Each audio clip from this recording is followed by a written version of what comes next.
Hello, my name is Kate Curley. I am a family physician and health services researcher, and I'm the Director of Chronic Disease Prevention at the American Medical Association.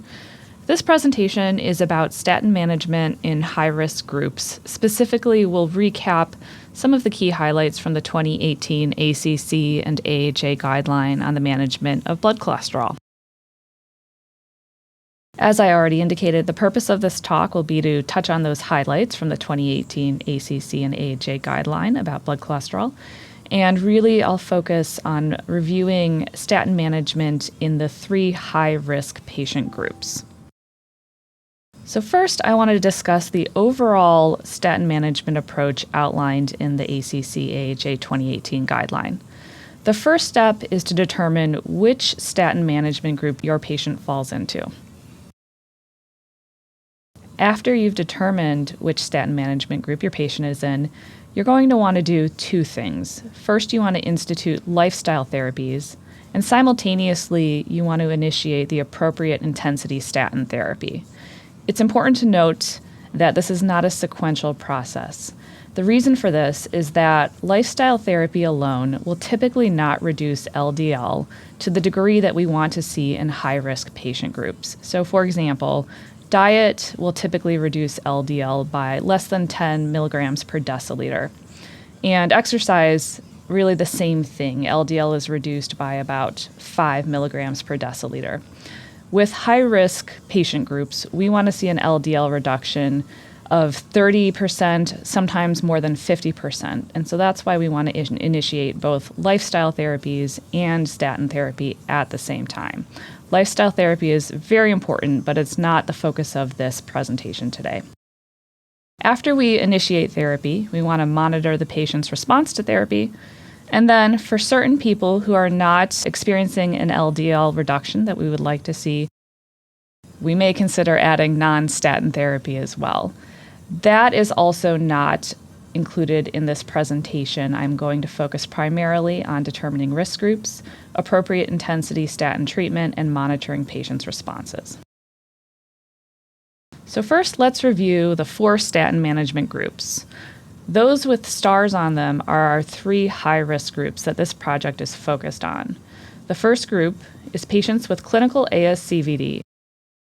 This includes patients who have a history of acute coronary syndromes, patients with a history of myocardial infarction, stable or unstable angina, coronary or other arterial revascularization, stroke, TIA, and people with peripheral arterial disease that's presumed to be of atherosclerotic origin. The second group are adults aged 20 to 75 who have a very high LDL, which is an LDL greater than or equal to 190 milligrams per deciliter. Most of these individuals have familial hypercholesterolemia. The third group are people who have diabetes but do not fall into the previous 2 groups. So this would mean people with diabetes who do not have ASCVD or do not have a very high LDL and instead have an LDL that falls between 70 and 189.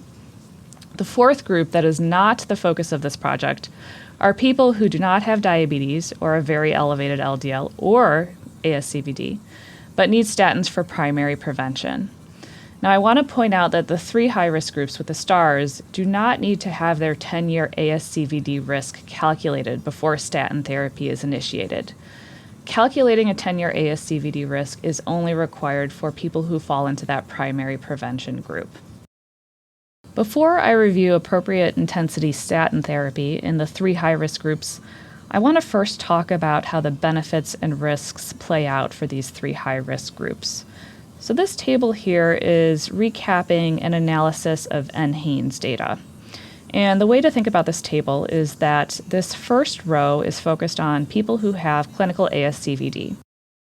What they did in this study was they looked at the sample in NHANES that has ASCVD, which represents a sample in the U.S. of 5,730,000 patients.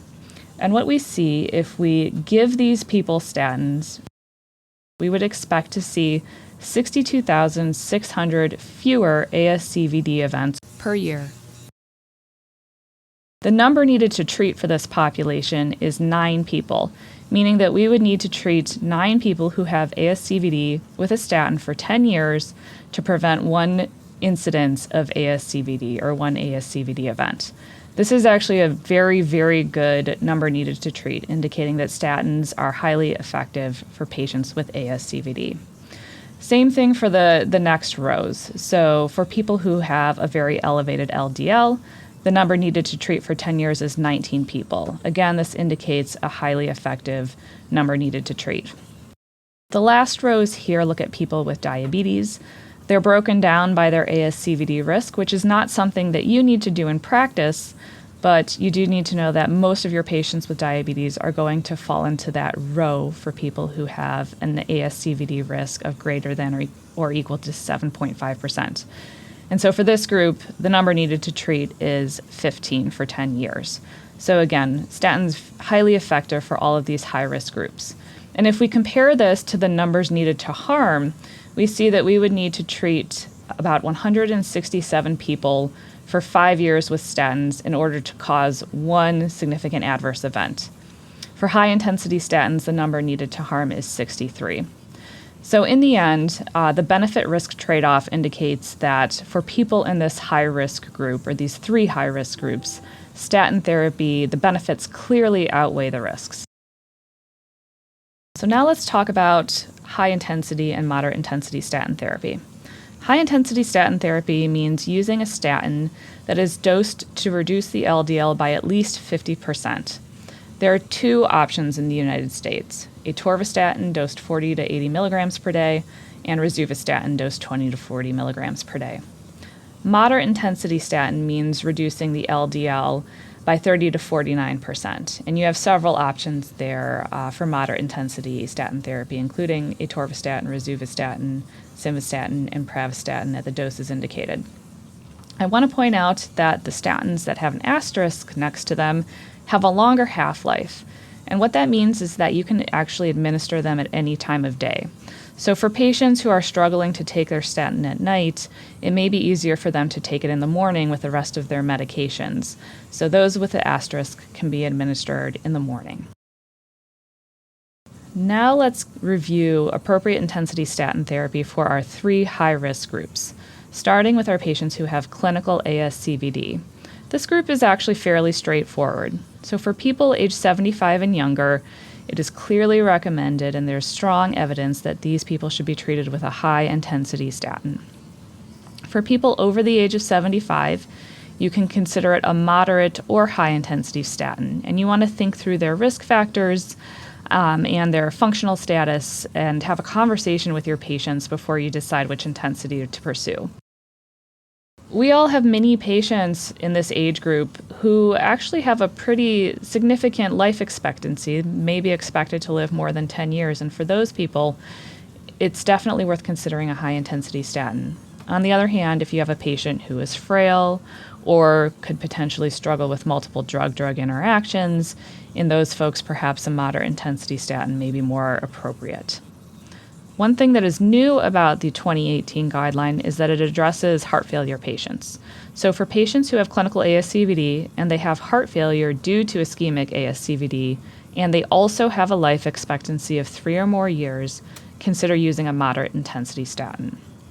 The takeaway really is that for most of our patients with clinical ASCVD, they should be on a high intensity statin. Now moving on to patients who have a very elevated LDLC of greater than or equal to 190 milligrams per deciliter. This is also a very straightforward group. For all of these people, they should be on a high-intensity statin, or if they're unable to tolerate it, they should be on their maximally tolerated statin. I do have a couple notes here about additional treatments in the case where you're not seeing the expected LDL reduction.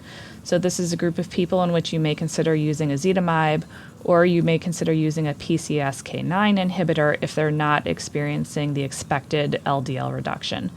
But the focus of this project is really on appropriate statin use, and for all of these people who are able to tolerate it, you want to be using a high-intensity statin.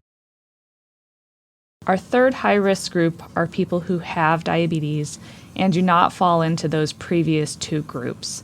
So this is primary prevention in people who have diabetes and an LDLC of 70 to 189 milligrams per deciliter. For adults ages 40 to 75, you want to start a moderate intensity statin, regardless of their 10-year ASCVD risk. However, if they do have multiple ASCVD risk factors, you can consider using a high-intensity statin in those people. For people who are over the age of 75 and who are already on a statin, it's reasonable to continue that statin. And for those who are over 75 but not already on a statin, you can consider starting one after having that risk-benefit discussion with your patient. And again, I just want to remind people that many of our patients over the age of 75 still have a significant life expectancy, and for those people, I would strongly encourage considering statin use. The guideline also talks about adults who are under the age of 40, so adults ages 20 to 39 who have diabetes. For those people, you may consider starting a statin if they have a long duration of their diabetes, so 10 years or more, or if they already have evidence of microvascular disease. I did want to put in a quick note about interactions. Most of the interactions that you may encounter with statins can result in increasing statin exposure.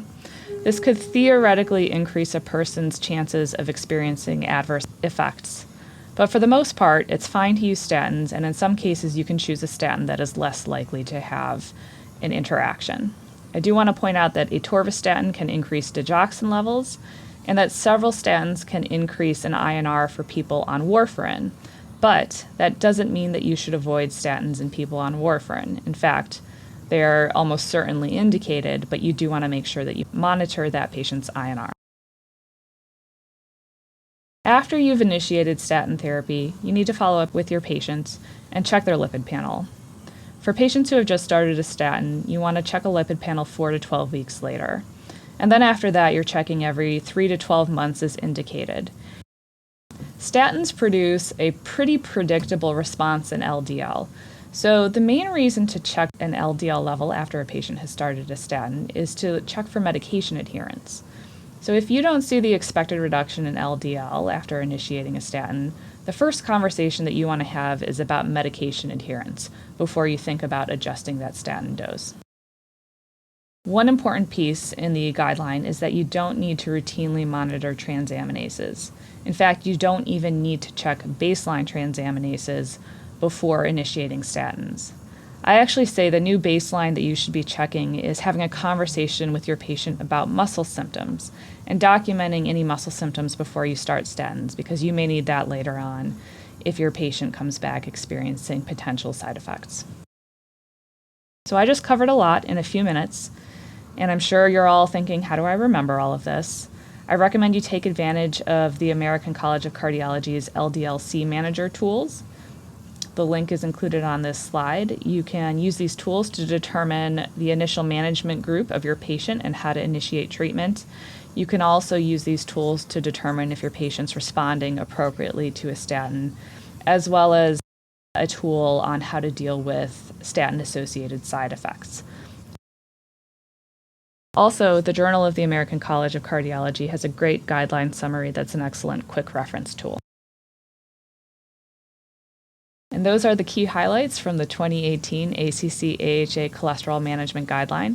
Now you're ready to initiate appropriate intensity statin therapy for the 3 high-risk groups, as well as monitor responses to treatment.